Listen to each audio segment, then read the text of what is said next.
Hello dear aspirants, આપ સર્વેનું અમારી YouTube channel game changing સાયકોલોજીમાં હાર્દિક સ્વાગત છે. આજના વિડીયોમાં આપણે ટેટ ટાટની આવનારી પરીક્ષા માટે જે નવો સિલેબસ ડિક્લેર કરવામાં આવ્યો છે એ અંતર્ગત એક ખૂબ જ અગત્યનો ટોપિક જેને આપણે કહી શકીએ જે છે પ્રજ્ઞા અભિગમ એટલે કે પ્રજ્ઞા કોન્સેપ્ટ. તો શા માટે આ જે પ્રજ્ઞા કોન્સેપ્ટ છે એને એક નૂતન અભિગમ તરીકે ઓળખવામાં આવે છે અને શિક્ષણના ક્ષેત્રમાં આ જે પ્રજ્ઞા અભિગમ છે એનું એક આગવું અને અનેરું પ્રદાન છે. આમાંથી તમને પ્રશ્ન પૂછાતા હોય છે તો આ પ્રજ્ઞા અભિગમ શું છે, પ્રજ્ઞા કોન્સેપ્ટ શું છે એ વિશેની ડિટેલમાં ચર્ચા આપણે આજના વિડીયોની અંદર કરવાના છીએ. તો સૌપ્રથમ મેં તમને કીધું એ પ્રમાણે કે એક નૂતન અભિગમ છે, એક નવો પ્રયોગ છે. તો શા માટે એ ખૂબ જ અગત્યનો પુરવાર થયેલો છે અને શા માટે એ શિક્ષણમાં એન્ટર કરવો અથવા તો શિક્ષણમાં લાવવો જરૂરી છે, તો એ પણ અગત્યનું પરિબળ છે, અગત્યની વસ્તુ છે. તો એના વિશે આપણે ડિટેલમાં ચર્ચા કરીએ. તો સૌપ્રથમ વિદ્યાર્થીના સર્વાંગી વિકાસ માટે શાળા શિક્ષણમાં કે વર્ગ શિક્ષણમાં અનેકવિધ અભિગમોનો એક વિશિષ્ટ ઉપયોગ જે છે એ થતો રહ્યો છે. જો ગઈકાલનો જે વિડીયો હતો એની અંદર આપણે ઇન્ક્લુઝિવ એજ્યુકેશન એટલે કે આપણે એવું કહી શકીએ સમાવેશી શિક્ષા એ વિશે વાત કરી હતી. તો બાળકનો જે સર્વાંગી વિકાસ છે એટલે કે 360 ડાયમેન્શનથી દરેક મેટરમાં એનો વિકાસ થાય એ માટે શાળા શિક્ષણ હોય કે વર્ગ શિક્ષણ હોય તો એમાં ઘણા બધા અભિગમોનો જે છે એ ઉપયોગ થતો રહ્યો છે. તો શું છે કે ક્યારેક એ અભિગમ જે હોય એ શિક્ષક કેન્દ્રી હોય, બાળ કેન્દ્રી હોય, વર્ગખંડ કેન્દ્રી હોય કે પુસ્તક કેન્દ્રી હોઈ શકે છે. ઓકે, શિક્ષક કેન્દ્રી એટલે કે શિક્ષક સેન્ટરમાં છે તો આ અભિગમ આપણને એટલો ઇફેક્ટિવ નથી. બાળ કેન્દ્રી તો યસ, જે સ્ટુડન્ટ્સ છે, બાળકો છે એ એના સેન્ટરમાં રહે છે અને એમને ભણાવવાનું હોય છે. ક્યારેક વર્ગખંડ કેન્દ્રી હોઈ શકે અથવા તો પાઠ્યપુસ્તક એટલે કે ફક્ત ને ફક્ત ટેક્સ્ટ બુકને આધારે કરાવવામાં આવતો અભિગમ છે. સમગ્રતયા વર્ગના તમામ બાળકોને કેન્દ્રમાં રાખીને તેમની વૈયક્તિક ભિન્નતાને ધ્યાનમાં લઈને તેમની ક્ષમતા અને ગતિના આધારે શિક્ષણ આપવું હંમેશા મુશ્કેલ રહ્યું છે. હવે ગઈકાલે આપણે જોયું હતું સમાવેશી શિક્ષા એટલે કે જે અપવાદરૂપ બાળકો છે એને પણ તમારે સાથે લઈને ચાલવાનું છે. સાથે સાથે જે વૈયક્તિક ભિન્નતા છે એટલે કે વ્યક્તિએ જે અલગ વસ્તુ દેખાય છે, આઈક્યુમાં ફરક હોય છે, તો એ બધી બાબતને ધ્યાનમાં લઈ અને દરેકને એક જ ગતિમાં એક જ સાથે જે અભ્યાસક્રમનું શિક્ષણ છે એ આપવું મુશ્કેલ રહ્યું છે. શિક્ષણવિદો એટલે કે જે એજ્યુકેશન ફિલ્ડના એક્સપર્ટ્સ છે એ અને શિક્ષકો એવા અભિગમની શોધમાં હોય છે જેમાં વર્ગના તમામ બાળકોને શિક્ષણ પ્રક્રિયામાં જોડી શકાય, તેમની શૈક્ષણિક સિદ્ધિનું વ્યક્તિગત માપન થઈ શકે. ઓકે, હવે જે એજ્યુકેશન એક્સપર્ટ્સ છે પ્લસ જે ટીચર્સ છે એ એવું વિચારે છે કે એવો કોઈક આપણી પાસે અભિગમ હોય જેથી કરીને વર્ગના તમામ જે બાળકો છે એને આપણે આ એજ્યુકેશનની જે મેથડ છે, પ્રક્રિયા છે, પ્રોસેસ છે એમાં જોડી શકીએ અને સાથે સાથે એમની જે શૈક્ષણિક સિદ્ધિઓ છે એટલે કે શું એ હાંસલ કરે છે, શું એને કોન્સેપ્ટ ખબર પડ્યો છે કે કેમ, એ બધી જ વસ્તુનું વ્યક્તિગત રીતે એટલે કે ઇન્ડિવિજ્યુઅલ મેઝરમેન્ટ થઈ શકે અને આવી જ આવશ્યકતાઓને ઉપકારક બને એટલે કે આવી આવશ્યકતા પરિપૂર્ણ થાય, ફૂલફિલ થાય એવો એક અભિગમ છે, એવો એક કોન્સેપ્ટ છે જેને આપણે પ્રજ્ઞા કોન્સેપ્ટ તરીકે અથવા પ્રજ્ઞા કોન્સેપ્ટ તરીકે ઓળખીએ છીએ. શું ધ્યાનમાં લેવામાં આવે છે કે દરેક જે બાળક છે વર્ગખંડનું એને શિક્ષણ પ્રક્રિયામાં જોડવામાં આવે, સાથે સાથે એની શૈક્ષણિક સિદ્ધિ જે છે એનું વ્યક્તિગત રીતે માપન થઈ શકે. તો એના માટે ઉપકારક બને એવો કોઈક અભિગમ છે, કોન્સેપ્ટ છે, એ છે પ્રજ્ઞા કોન્સેપ્ટ. ઓકે, તમને પૂછાઈ શકે કે કયા ધોરણોની અંદર અભ્યાસક્રમ અભિગમ જે છે એ ચલાવવામાં આવે છે. તો પ્રજ્ઞા અભિગમ પણ શીખવા અને શીખવવાની તદ્દન નવી જ પદ્ધતિ ગુજરાતની તમામ પ્રાથમિક શાળાના ધોરણ 1 અને 2માં અમલમાં મુકાયેલ છે. ઓકે, કંઈક શીખવું અને શીખવવું એટલે કે બાળકો શીખશે, અધ્યતા શીખશે અને જે શિક્ષકો છે એ શીખવશે. તો એ માટેની તદ્દન જ નવી પદ્ધતિથી ગુજરાત રાજ્યની તમામ પ્રાથમિક શાળાના ધોરણ 1 અને 2ના વર્ગમાં જે સરકારી શાળાઓ છે તો એની અંદર આ પ્રાથમિક શાળાના ધોરણ 1 અને 2માં આ જે કોન્સેપ્ટ છે, પ્રજ્ઞા અભિગમ છે એ અમલમાં મૂકવામાં આવ્યો છે. હવે આ ખૂબ જ અગત્યનું છે. આવા પ્રશ્ન તમને વિધાન તરીકે પૂછાય અથવા તો સીધા પૂછાઈ શકે કે પ્રજ્ઞા અભિગમનો જે પ્રારંભ છે એની શરૂઆત છે ક્યારથી કરવામાં આવી. તો જૂન 2010થી રાજ્યની 258 જેટલી શાળાઓમાં આ જે અભિગમ છે એ શરૂ કરવામાં આવ્યો હતો. તો શરૂઆત જે છે એ જૂન 2010થી કરવામાં આવેલી ને રાજ્યની લગભગ 258 જેટલી શાળાઓ છે તો એમાં આ જે પ્રજ્ઞા અભિગમ છે એ શરૂ કરવામાં આવ્યો હતો. હવે આ પ્રજ્ઞા વિશે આપણે થોડું જાણીએ તો પ્રજ્ઞા એ જૂથ આધારિત પ્રવૃત્તિ દ્વારા જ્ઞાન મેળવવાનો અભિગમ છે. ઓકે, તો જૂથ આધારિત એટલે કે ગ્રુપમાં કરવામાં આવતું કાર્ય છે અને સાથે સાથે પ્રવૃત્તિ દ્વારા જ્ઞાન. જો આ ખૂબ અગત્યનું છે. બાળક જ્યારે કોઈ પણ પ્રવૃત્તિ કરે છે, એક્ટિવિટી કરે છે, તો ત્યારે એની સાથે જ્ઞાન મેળવે એ ખૂબ જ જરૂરી છે. લર્નિંગ વેલ ડુઈંગ. ઓકે, તો એવો અભિગમ છે જેમાં સ્વનિર્મિત છે, એટલે કે જાતે બાળકો બનાવે છે, જેમાં સ્વનિર્મિત અધ્યયન સામગ્રીનું નિર્માણ અને ઉપયોગ દ્વારા વિદ્યાર્થીઓ સહપાઠી શિક્ષણ વડે પોતાની ગતિ ક્ષમતા અનુસાર આનંદદાયી શિક્ષણ મેળવે છે. ઓકે, પોતાને જ્યારે જે ગતિ છે, જે ક્ષમતા છે, એને અનુસાર શું કરશે, એકદમ આનંદદાયક શિક્ષણ મેળવે છે અને મેળવેલ શિક્ષણનું વિદ્યાર્થીઓ તેમજ શિક્ષક મૂલ્યાંકન કરે છે. હવે જે એના સહપાઠીઓ છે એ એટલે કે સાથે ભણતા વિદ્યાર્થીઓ પણ એનું મૂલ્યાંકન કરશે અને જે તે શિક્ષક છે એ પણ એનું મૂલ્યાંકન કરશે. આ અભિગમની શૈક્ષણિક પ્રક્રિયા ભાર વગરના ભણતર સાથે સંકળાયેલી છે. તો આ ખૂબ જ અગત્યનું છે કે અત્યારે ભાર વગરનું ભણતર છે એની ઉપર ફોકસ કરવામાં આવે છે. તો આ જે પ્રજ્ઞા અભિગમ છે એ ભાર વિનાનું ભણતર એટલે કે બર્ડનલેસ જે એજ્યુકેશન છે એની સાથે સંભાવ આ કન્સર્ન છે, જેથી વિદ્યાર્થીઓ માટે તે આશીર્વાદરૂપ છે. વર્ગખંડમાં કાર્યરત શિક્ષક માટે વિવિધ સ્તરીય ક્ષમતા ધરાવતા બાળકો વચ્ચે કાર્ય કરવાનું રહે છે. બાળકની શીખવાની ગતિ, સમજ અને રુચિ પણ અલગ અલગ હોય છે. એક જ પદ્ધતિ અથવા તો પ્રવિધિથી શીખવાની હાલની સ્થિતિને કારણે વિદ્યાર્થીનો વિકાસ, ટકી રહેલ વ્યક્તિગત કચાસ જાણવી પણ ખૂબ અઘરી બને છે. હવે જો દરેક વર્ગખંડની અંદર અલગ અલગ બાળકો હોય છે, સાથે સાથે બાળકની શીખવાની ગતિ જે છે એટલે કે સ્પીડ છે, ગ્રેસ્પિંગ પાવર છે, એની સમજ એટલે કે અન્ડરસ્ટેન્ડિંગ લેવલ પાવર છે, રસ રુચિ, એનો ઇન્ટરેસ્ટ છે, એ પણ અલગ અલગ છે. હવે કોઈ એક જ પદ્ધતિથી શીખવવાનું હોય તો એને કારણે શું થાય છે કે આ વસ્તુ જે છે ડિફિકલ્ટ થઈ જાય છે. તો એના આન્સર માટે આપણી પાસે પ્રજ્ઞા અભિગમ છે, તો એની આપણે વિશિષ્ટતા તરફ થોડીક નજર કરીએ. તો પ્રજ્ઞા અભિગમમાં આનંદદાયી પ્રવૃત્તિલક્ષી શિક્ષણને કેન્દ્ર સ્થાને રાખીને શિક્ષણ કાર્ય કરવામાં આવે છે. તમને અહીંયાથી પૂછાઈ શકે કે પ્રવૃત્તિલક્ષી શિક્ષણને અહીંયા કેન્દ્રમાં રાખવામાં આવે છે. ઓકે, પ્રવૃત્તિને આધારે બાળક અધ્યેતા કંઈક શીખશે, એટલે પ્રવૃત્તિ કરી અને એ શીખે છે. ઓકે, પહેલાં કોઈ પણ તમારે ટોપિક શીખવો છે તો પ્રવૃત્તિ એ કરશે અને એના આધારે એને આઉટકમ મળશે, એ શીખશે. તો આપણે પ્રવૃત્તિ શિક્ષણને કેન્દ્રમાં રાખી અને આ પ્રજ્ઞા અભિગમમાં જે શિક્ષણ કાર્ય છે એ કરાવવામાં આવે છે, જેમાં શિક્ષક દ્વારા બાળકનું વ્યક્તિગત શિક્ષણ કરાવવામાં આવે છે. જો વ્યક્તિગત રીતે શિક્ષણ થશે, વ્યક્તિગત રીતે મૂલ્યાંકન કરશે. શિક્ષકો બાળકો સાથે બેસીને શિક્ષણ કાર્ય કરી શકે છે. ઓકે, બાળકો શું થશે, શિક્ષકોની સાથે બેસી અને શિક્ષણ કાર્ય કરશે. દરેક બાળક જેટલું શીખે છે તે નક્કર શીખે છે, એટલે કે જેટલું શીખે છે એ એકદમ પરફેક્ટ શીખે છે. બાળકો ગુજરાતી અને ગણિત જેવા વિષયો વ્યક્તિગત, જૂથ અને સમૂહ કાર્યમાં શીખે છે. હવે સ્પેશિયલી 2 સબ્જેક્ટની લેડર છે જે આપણે અપકમિંગ સ્લાઇડની અંદર જોવાના છીએ. તો ગુજરાતી છે, ગણિત છે જેવા વિષયો વ્યક્તિગત રીતે એટલે કે પર્સનલી પણ શીખે છે, જૂથમાં પણ શીખે છે એટલે ગ્રુપમાં પણ શીખે છે, અને સમૂહ કાર્ય કરીને પણ શીખે છે. અભિગમ શિક્ષણ કેન્દ્રી વર્ગને બદલે વિદ્યાર્થી કેન્દ્રી વર્ગ છે. અગેન મોસ્ટ ઇમ્પોર્ટન્ટ કે પ્રજ્ઞા અભિગમ જે છે એ શિક્ષણ કેન્દ્રી વર્ગ નથી.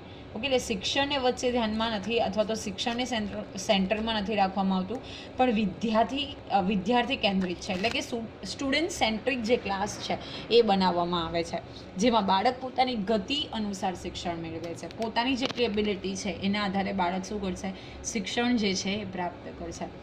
અભિગમમાં દરેક વિષયની તૈયાર કરવામાં આવેલ લેડર. હવે આ લેડર એટલે શું, તો શીખવાના અભ્યાસક્રમની ક્રમિક ગોઠવણી જે છે એને લેડર કહેવામાં આવે છે, જેને આપણે સીડી તરીકે ઓળખીએ. એના આધારે બાળક ધીરે ધીરે આગળ વધે છે, એટલે નંબરિંગ કરેલા હોય 1 2 3 4 5 6 એવા સ્ટેપ્સ. તો એક સ્ટેપ જે છે બાળક ક્લિયર કરે છે. ઓકે, અને એને આધારે આગળ વધે છે, અને એટલા માટે બાળકને કોઈ પણ શીખવા કે શીખવવાની બાબત જે છે બાકી નથી રહી જતી. એ ક્રમ અનુસાર સ્ટેપ બાય સ્ટેપ આગળ વધે છે, જેથી દરેક વસ્તુને એમાં સાંકળી લેવામાં આવે છે. એટલે કોઈ પણ મેટર એવી નથી કે જે બાળક શીખવાની એને બાકી રહી જાય કે શિક્ષક દ્વારા એને શીખવવાની બાકી રહી જાય. પ્રજ્ઞાભિગમમાં સંકલ્પનાની ચોક્કસ સમજ સાથે બાળકનો દરેક વિષયમાં સર્વાંગીણ વિકાસ થાય તે માટે સાહિત્ય તૈયાર કરવામાં આવેલું છે. વ્યાખ્યાઓ અને કોન્સેપ્ટ તો બનાવવામાં આવેલો જ છે, સાથે સાથે બાળકનો સર્વાંગીણ એટલે કે બધી જ રીતે વિકાસ થાય એની માટે સાહિત્ય પણ તૈયાર કરવામાં આવેલું છે. હવે આ સાહિત્યમાં કઈ વસ્તુ હોય છે, તો સાહિત્યમાં જ બાળકે વર્ગમાં ઉપયોગમાં લેવાના teaching learning materials that is TLM. તમે બધા જ સ્ટુડન્ટ્સ BEd કમ્પ્લીટ કરીને બીએડ કમ્પલસરી છે, એટલે તમે બધાએ બીએડ કમ્પ્લીટ કર્યું હશે તો જ તમે એક્ઝામ માટે કેપેબલ છો. ઓકે, એટલે કે તમે એલિજિબલ છો, કેપેબલ નહીં કહી શકાય, એલિજિબલ છો. તો TLMનો ફૂલ ફોર્મ તમને બધાને ખબર હશે, ટીચિંગ લર્નિંગ મટીરિયલ. શિક્ષક જે ટીચિંગ કરવા માટે અને બાળકો જે લર્ન કરવા માટે એટલે કે શીખવા માટે જે મટીરિયલનો ઉપયોગ કરે છે એને TLM તરીકે ઓળખવામાં આવે છે, જે શિક્ષક ઉપયોગ કરે છે. તો એનો નિર્દેશ કરવામાં આવેલ હોવાથી પ્રત્યેક બાળકને તેના ઉપયોગનો લાભ મળી શકે છે. વર્ગમાં અભિગમમાં શીખવ્યા અનુસાર શિક્ષકો પૂરતી માત્રામાં શીખવાની સામગ્રી ઉપલબ્ધ કરાવવામાં આવે છે. હવે શું છે કે દરેક વસ્તુમાં કયા લર્નિંગ એડ્સ એટલે કે ટીચિંગ લર્નિંગ મટીરિયલ્સનો ઉપયોગ કરવાનો છે એ લખવામાં આવેલ છે, એટલે પહેલેથી કહેવામાં આવે છે. અને એટલા માટે અને સાથે પૂરતી માત્રામાં આ જે સામગ્રી છે એ પણ ઉપલબ્ધ કરાવવામાં આવે છે, જેથી પ્રત્યેક બાળકને શું થાય કે આ જે મટીરિયલ છે એનો લાભ મળી રહે. વાર્તા, બાળગીત, અભિનય અને કૌશલ્યવર્ધન પ્રવૃત્તિઓ સમૂહમાં બાળક શીખે છે અને શાળા પ્રત્યે આકર્ષણ અનુભવે છે. જો વાર્તા હોય, બાળગીત છે, અભિનય છે, કૌશલ્યવર્ધન પ્રવૃત્તિ એટલે કે કૌશલ્ય ઇન્ક્રીઝ કરવા માટેની જે પદ્ધતિઓ છે વર્ગમાં શીખે છે, અને એટલે બાળકને શાળાએ આવવું ગમે છે. ઓકે, એને જ માટે જો કંઈક ને કંઈક તમે નવું કરાવતા રહો, અભિનય ગીત શીખવાડો, બાળ ગીત શીખવાડો, વાર્તા શીખવાડો, એટલે બાળકને બીજા દિવસે સ્કૂલે આવવાનું ગમે, અને એટલા માટે શાળા પ્રત્યે એ શું આકર્ષણ અનુભવે છે. ધોરણ 1 અને ધોરણ 2માં દફતર ભારમાંથી મુક્તિ આપવામાં આવેલ છે, એટલે કે એ લોકોને બેગ લઈને જવાની જરૂર નથી. બાળકે કરવાની જરૂરી બાબતો વર્ગખંડના શિક્ષણ દરમિયાન આવરી લેવામાં આવે છે. જે કોઈ વસ્તુ કરવાની છે એ ક્લાસરૂમમાં જ્યારે એને શીખવવામાં આવે છે ત્યારે જ આ બધી વસ્તુનો એમાં સમાવેશ કરી લેવામાં આવે છે. તદુપરાંત બાળકને લખવા માટેની સ્લેટ, પેન, પેન્સિલ તથા પ્રવૃત્તિઓ માટે રંગો, કાગળ વગેરે વર્ગમાં જ કરાવવામાં આવી રહ્યું છે, જે બાળકે ઘરેથી લાવવાની જરૂરિયાત રહેતી નથી. એની સ્લેટ છે, પેન છે, પેન્સિલ છે, કલર્સ છે, પેપર્સ છે, આ બધી જ વસ્તુ બાળકને ક્યાંથી આપવામાં આવે છે? શાળામાંથી, ક્લાસરૂમમાંથી આપવામાં આવે છે, જેથી કરીને એણે કોઈ પણ વસ્તુને ઘરેથી લાવવાની જરૂર રહેતી નથી. હવે જુઓ, અહીંયા તમને સાહિત્ય પરિચય એટલે કે આપણે જે ભૌતિક સામગ્રીઓનો ઉપયોગ કરવાના છીએ તો એ this is very important slide. ઘણી બધી વખત આમાંથી પ્રશ્ન પૂછાયેલા છે. હવે જે જૂથ હોય એટલે કે જે બાળકને ગ્રુપમાં આપણે ડિવાઈડ કરીએ તો એટલે જૂથ જે છે એ પ્રમાણેના મટીરિયલ તરીકે આપણી પાસે 4 જૂથ છે. ઓકે, એક જે છે ગુલાબી રંગનું જૂથ, બીજું જે છે લીલો, ત્રીજું કથ્થઈ અને બ્લુ. ત્યાં જે પણ આપણી પાસે લેડર છે હું તમને અપકમિંગ સ્લાઇડની અંદર બતાવીશ. જો અહીંયા કલર મેન્શન કરેલા છે. ઓકે, અહીંયા પિંક છે એટલે કે ગુલાબી છે, પછી અહીંયા વાદળી કલરનું જૂથ છે, અહીંયા કથ્થઈ કલરનું જૂથ છે. ઓકે, તો આ કલરને આધારે કયું જૂથ જે છે એટલે કે કઈ પ્રવૃત્તિ કરવી અંગેની માહિતી મળે છે. તો આપણે જૂથ ચાર્ટ વિશે જોઈ લઈએ. તો જૂથ ચાર્ટ એ વિદ્યાર્થીઓને જૂથમાં બેસવા માટેની નિશાની છે. ઓકે, આ જૂથ એટલે કે ગ્રુપ, અને એના આધારે જે કલર્સ આપેલા છે તો એ કલરને આધારે વિદ્યાર્થી શું કરશે? જે તે જૂથમાં જઈને બેસશે. અભ્યાસકાળમાં આપેલ રંગ જોઈને વિદ્યાર્થી જે તે જૂથમાં બેસી પોતાનું કાર્ય કરે છે. હવે જે કાર્ડ્સ અવેલેબલ કરાવવામાં આવે, આવી રીતે ડ્રો કરેલા હોય, ઓકે, તમે સ્વાધ્યાય પોથીમાં કદાચ જોયું હશે તો આવા કાર્ડ્સ જે હોય એને કલરને આધારે બાળક શું કરશે? જે તે જૂથમાં બેસે અને પોતાનું કાર્ય કરશે. અહીંયાથી પ્રશ્ન પૂછાય છે કે કુલ જૂથ ચાર્ટની સંખ્યા કેટલી છે? તો 4.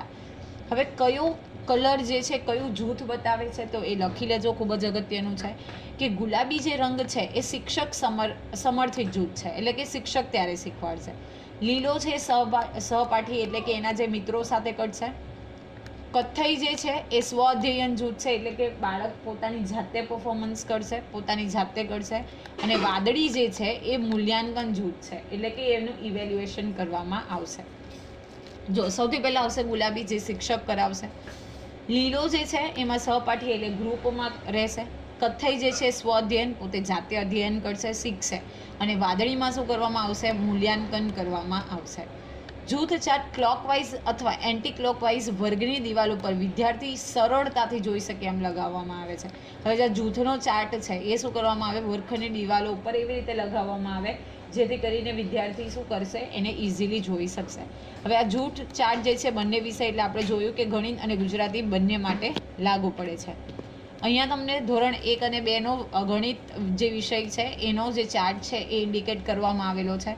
અહીંયા ચેપ્ટર્સના નામ લખેલા છે 1, 2, 3, 4, 5 એવી રીતે ટોટલ 29 ચેપ્ટર્સ છે એ મેન્શન કરેલા છે. અલગ અલગ કલર છે એટલે ગુલાબી જે છે એ શિક્ષક કેન્દ્રી જે છે એનું આપણે ડિસ્કશન કર્યું. પછી લીલો જે છે એ સહપાઠી છે, તો અહીંયા તમે લીલો કલર જોઈ શકો છો. ઓકે, પછી કથ્થઈ કલર છે એ પોતે સ્વઅધ્યયન કટ છે. અને પછી બેઝિકલી જ્યારે આપણે જોયું હતું કે આપણે વાત કરીએ વાદળી કલરની, તો એમાં મૂલ્યાંકન કરવામાં આવશે. તો જો અહીંયા મૂલ્યાંકન કરેલું છે. તો સ્ટેપ બાય સ્ટેપ જે ચેપ્ટર છે એ આગળ વધતા જાય છે. પછી સેકન્ડ ચેપ્ટર, થર્ડ ચેપ્ટર, એવી રીતે.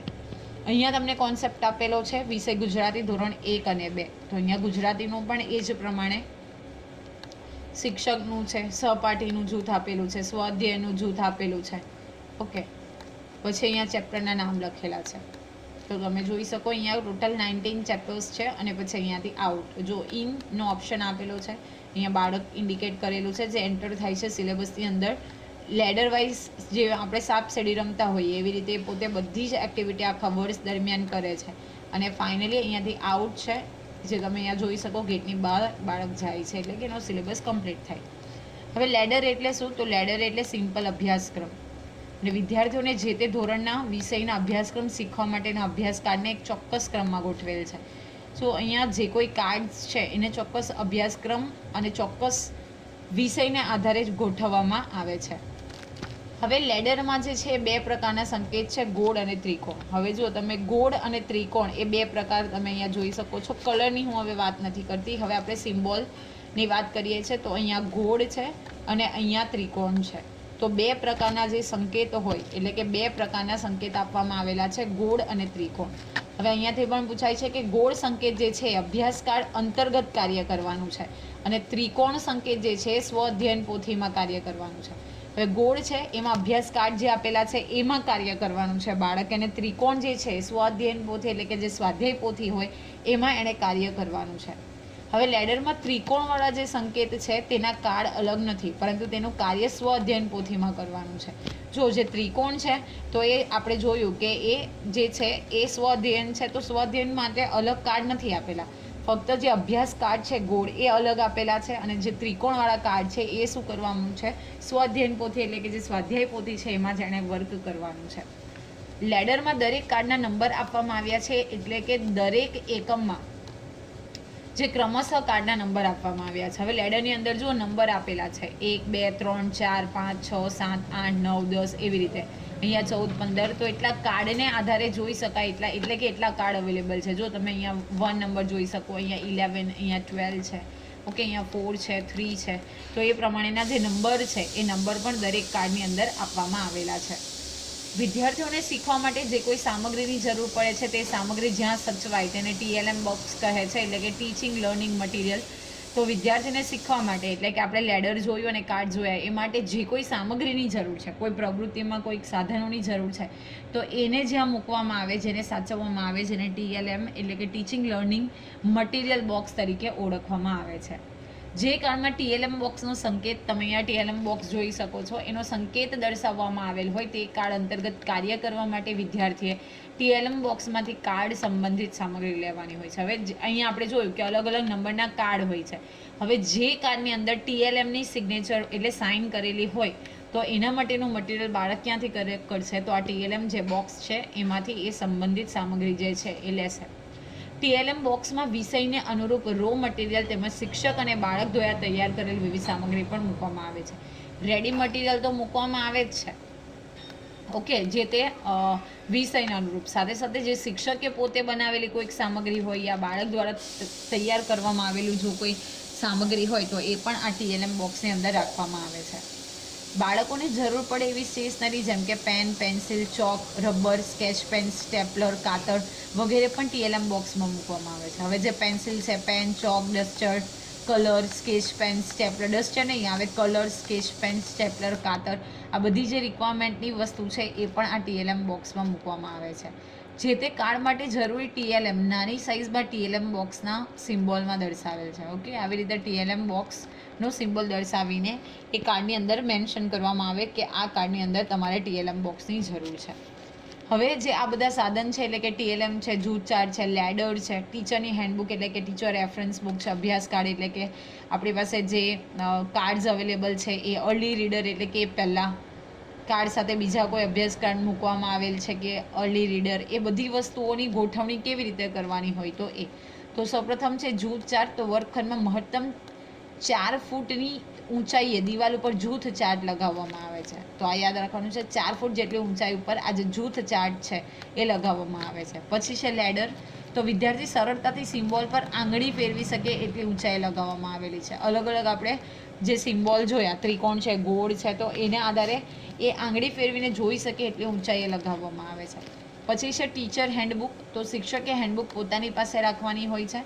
અભ્યાસકારની વિગત સમજાવવા માટે, સમૂહ કાર્ય મુજબ અધ્યાપન કાર્ય કરાવવા તેમજ રમે તેની રમતની વિગત માટે તેનો ઉપયોગ કરવામાં આવે છે.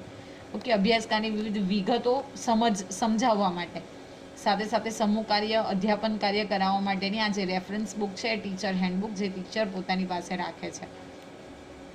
પછી છે અભ્યાસકાર. તો જે તે વિષયના જે અભ્યાસ કાર્ડ્સ છે એ એકમ વાઇઝ મૂકવામાં આવે, એટલે કે ચેપ્ટર વાઇઝ મૂકવામાં આવે છે. પછી અર્લી રીડર. એટલે અર્લી રીડર જે તે એકમના, એટલે કે પહેલી અર્લી રીડર પહેલા એકમના કાર્ડ સાથે, બીજી અર્લી રીડર બીજા એકમના અભ્યાસ કાર્ડ સાથે મૂકવામાં આવે છે. અને અર્લી રીડરનું અલગથી કોઈ કાર્ડ જેવું ખાસ નથી, અને અર્લી રીડર પોતે જ એક કાર્ડ છે. ઓકે, એટલે એને અલગ મૂકવામાં નથી આવતો. અર્લી રીડર એટલે કે એક પ્રકારની ઇન્ફોર્મેશન આપવામાં આવે કે આ ચેપ્ટરની અંદર તમે શું શું કરશો. ઓકે, તો એ શું કરવામાં આવે છે, ચેપ્ટર વાઇઝ જ બનાવવામાં આવે છે. એના માટે કોઈ અલગ સેપરેટ વ્યવસ્થા કરવામાં આવતી નથી. પછી છે સ્વઅધ્યયન પોથી, જે બાળકો જાતે પોતાની રીતે કરશે. તો સ્વઅધ્યયન પોથી વિદ્યાર્થીના લેખન કાર્ય કરવા માટેની સામગ્રી હોવાથી તે જાતે લઈ શકે અને મૂકી શકે તેવી રીતે મૂકવામાં આવે છે. હવે રેલિંગ જેવું બનાવ્યું હોય, યા તો કોઈક એવી સેપરેટ જગ્યા બનાવેલી હોય કબાટ જેવી નીચી, જ્યાંથી કરીને ધોરણ 1 અને 2ના બાળકો માટે છે આ, તો એ પોતે લેખન કાર્ય કરવા માટેની આ સ્વાધ્યાય પોથી છે. એટલે જાતે લઈ શકે અને મૂકી શકે એટલી ઊંચાઈ ઉપર એ રીતે મૂકવામાં આવે છે. પછી છે સચિત્ર બાળ પોથી, એટલે કે ચિત્રની સાથે. તો વિદ્યાર્થીઓ સરળતાથી લઈ શકે, મૂકી રીતે એવી રીતે મૂકવામાં આવે. જે સચિત્ર બાળ પોથી છે, જેમાં ચિત્રો પણ આપેલા છે, તો એ પોથી પણ એ વિદ્યાર્થી સરળતાથી લઈ શકે, મૂકી શકે એટલી હાઈટે મૂકવામાં આવે છે. પછી છે વિદ્યાર્થી પ્રગતિ રજિસ્ટર, એટલે કે જે કોઈ વસ્તુ એ શીખે છે તો એના આધારે એનું કેટલું ડેવલપમેન્ટ થાય છે, એમાં જે શિક્ષક છે એ શું કરે છે, એમાં નોંધ કરે છે પ્રગતિની. એટલે આ વસ્તુ કોની પાસે રહેશે, શિક્ષક પાસે રહેશે. પછી છે TLM બોક્સ, એટલે વિદ્યાર્થી પોતાના કાળ માટે જરૂરી એવી શિક્ષણ સામગ્રી આ TLM box, teaching learning material જે બોક્સ છે એમાંથી સરળતાથી લઈ શકીએ. આપણે જોયું કે જે કોઈ વસ્તુની રિક્વાયરમેન્ટ છે, કલર છે, પેન છે, પેન્સિલ છે, ઓકે, કાતર છે, તો આ બધી જ વસ્તુ આ TLM બોક્સમાં બાળક સરળતાથી લઈ શકે એવી રીતે આ TLM બોક્સ જે છે એ મૂકવામાં આવે છે. તો આશા રાખું છું કે આજના જે પ્રજ્ઞાભિગમમાં આપણે ડિસ્કશન કર્યું એમાં તમને ખબર પડી હશે. ખાસ કરીને કયો કલર કયું જૂથ બતાવે છે, એમાં કયા પ્રકારના આકાર, શેપ જોવા મળે છે, ક્યારથી શરૂઆત થઈ હતી, કયા ધોરણમાં લાગુ પાડવામાં આવે છે, અને એના ઉદ્દેશ જે હોય એ 4 વિધાનો વાળો ક્વેશ્ચન પૂછાય છે. તો જો તમને આ વિડીયો પસંદ પડે તો વિડીયોને લાઇક કરી અને શેર કરવાનું ભૂલશો નહીં. અને આવા જ વધુ વિડીયોની અપડેટ્સ મેળવવા માટે even you can subscribe hour YouTube channel game changing psychology. Thank you for watching the video. Have a nice day.